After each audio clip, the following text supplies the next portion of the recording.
original creature master of the first 3 Star Wars films, Phil Tippett, to replicate the Halochess sequence for the new Star Wars film. I am in Phil's studio right now. They are just about to start animating this sequence. So cool, and we're going to talk to him about it.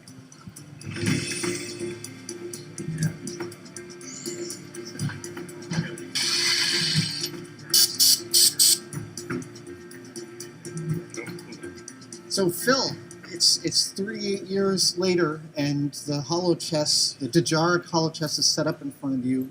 Can you talk about the process by which they brought you back into Star Wars to do this? Well, we got a call from Kathy Kennedy saying that they wanted to restore the original chess set from Star Wars, and the problem was that the characters that we had made, close to 40 years ago, were in a horrible state of disintegration. We had given the original characters to George on a little plaque, and he had it in his office for the whole time, but they were made out of a rubber that disintegrates over time. It turns into like graham crackers. What we did was went to the archive and used photogrammetry to reconstruct the characters, got them into the computer, and did like an archaeological reconstruction of what the characters looked like in the computer, and spit those out, and those got 3D printed, and then molds were made. And these aren't made of the same materials. These are not made of foam latex anymore. That is correct. Yeah, they're all made out of the silicone that holds up. So they're soft? Yeah, they're very squishy. Cool. And they'll last. And they won't rot. Thousands of years. Okay, what was the process by which you built and animated these figures for the original Star Wars? George saw this particular character that I'd made when I was in my early 20s, a stop-motion character, and that gave him the idea. He was initially going to do the chess set with people in masks, but Michael Crichton had just come out with Westworld and did some holograms with people, so he wanted to do something different and said, what if we did it with stop-motion? So John Berg and I were hired, and we turned around all these other characters in a matter of a couple of weeks, and in fact, they were having a wrap party at ILM at the time. Everything was pushed right to the very end. And what were they made out of, the original figure? This character over here was a foam latex creature that was cast from a mold, and the rest were just fabricated using Sculpey, different materials, urethane foam covered with latex. They were put together really quickly in a matter of a couple of weeks, but the reconstruction process took a lot longer. When you originally animated, did you get a script from George about what to do, or did you get to freeform it? We set them up, and George went, this one could go here, and this one could go here, and this one does this, and this guy does that. And I was like, okay. Okay, so Chuck, you guys had the job to animate this for the new movie. Can you describe a little bit about the process, how you guys actually shoot them moving? Oh, yeah. One frame at a time. One frame at a time. It'll take forever. Yeah, Gibby was on these two guys. All right. And I did all the rest of them. Now, when you're doing that, you have charts of every little piece of them that can move, right? Their eyes, their hands, their legs. Oh, not really. We sort of work out a dance between us. Because we danced on James and the Giant Peach a long time ago. Which is similar armature and character. Each person was on each side of the peach. Okay. So I was just sort of following along. So every second this is on screen, you guys have made 24 individual movements for every single character. Right. For 1 second of film. For 1 second of film. Okay, talk to me about these guys. Well, these are called surface gauges. That's a machinist tool, It's a machinist tool. This technology was incorporated by Willis O'Brien, I think as early as 1925 for The Lost World, and definitely used in King Kong in 1933. And there are frames in King Kong and Mighty Joe Young where you can see these things popping in and out. Oh, no, really? Yeah, they didn't bother to just cut back or anything. They just kept going. No one will ever see that. But they're used to locate a point in space when you're animating. So once you've shot a frame, you come in with this to register where a piece of the character is. Exactly. And then you know by just positioning it incrementally where you are in space, and it's not much.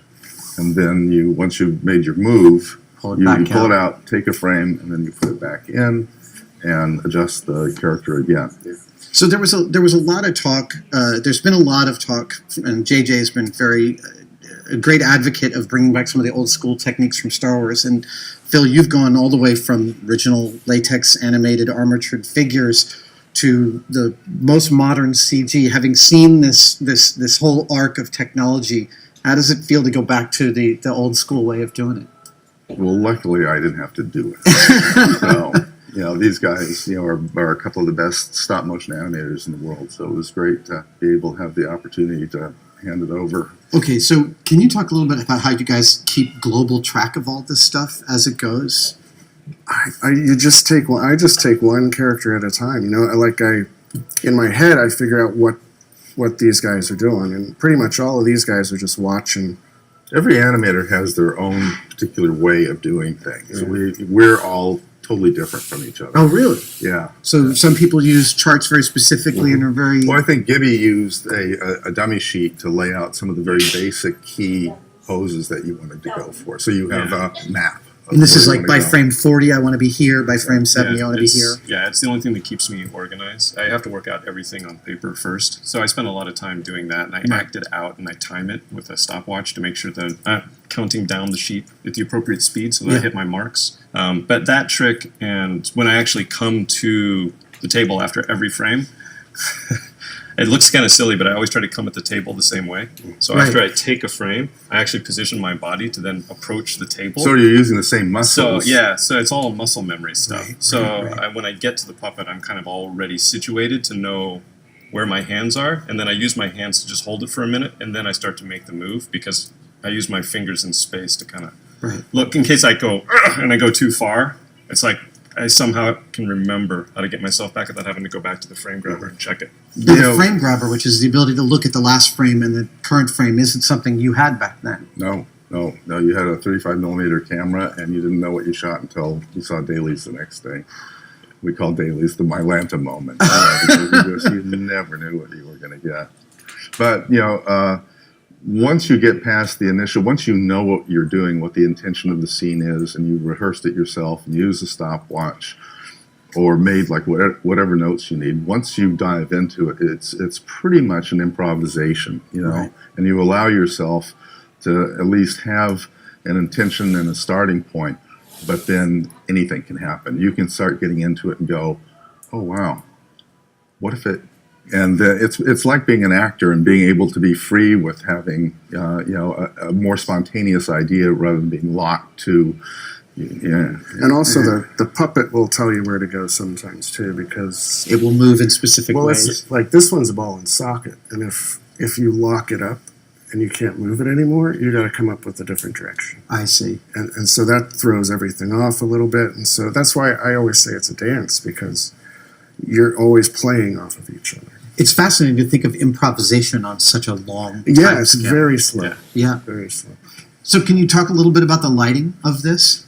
Well, it was engineered with Chris Morley, and we got Dennis Mirren to come in as a day player to come back and help reconstruct what he did way back in the day. That's so cool. He jumped at the chance. That's Actually, nice. What we're talking about is Hunk from 30 years ago is like moved a little bit further than where he was. He was on the ground, but now he's as squished as you can possibly get him, and he's just got his hand on the club, and he raises up as the green is like moving in to get him, and he goes whoop, and aims, and then there's a cut, and then for the second shot, it's just the El Kabong. Yeah, and we left Mr. Big doing his... So the scenario that you guys set up, it has a lineage to the original Halochess from Star Wars, does it? Mm-hmm. Certainly, yeah. In the original one that we did, this character comes jumping in and hops in, and then this character reaches forward and picks him up and throws him down. Right. So we elected to pick up where we left off and have this guy on the ground and this guy coming back to do another attack. And then we just swapped out the who wins this time. Oh, so, nice. This was the winner 40 years ago. This guy is the winner today. Yeah, so I guess that's the game plan. And we'll spend a little time just kind of thinking about how each of these come back to life. Mm-hmm. Or, we could give them something to do. Like, what if